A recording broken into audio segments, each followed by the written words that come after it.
Good morning everyone. এয়া চাওক, বৰশী বাই আছে, শ'ল মাছ পাইছে। চাওক এয়া এই বৰশী বোৱাৰ নিয়ম আগতে গাঁৱত বহুত প্ৰচলিত হৈছিল, আজিকালি নাইকিয়া হৈছে।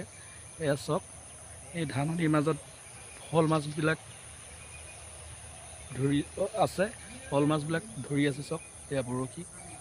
এয়া ৰাতিপুৱা মৰ্ণিং ৱাক কৰিবলৈ আহি এয়া চাওক আমাৰ কলেজৰ মুখতে। এয়া চাওক, এয়া ওলাই আহি মই দেখি থাকোঁতেই 5-6টামান ধৰিলে। এয়া চাওক, বৰশী বোৱা কাৰ্যসূচী চলি আছে। মানে কি ক'ম, কম্পিটিশ্যন বুলিয়ে ক'ব লাগিব। 3জন ল'ৰাই বৰশী ধৰি আছে। মই দেখি থাকোঁতেই গায়ে প্ৰতি 4-5টামানকৈ পালে। চাওক এয়া ধাননিৰ মাজত শ'ল মাছবিলাকে হেৰি হৈ আছে। এয়া চাওক, এয়া বৰশী বাই আছে।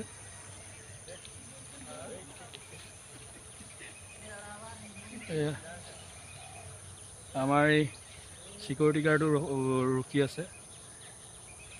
এয়া মাছ এটা পৰিল চাগে, তাকে বিচাৰি আছে। চাওক, সকলোলৈকে সুপ্ৰভাত জনালোঁ। এয়া চাওক, মাছ ধৰি আছে। কমেও 10-12টামান পালে এতিয়ালৈকে।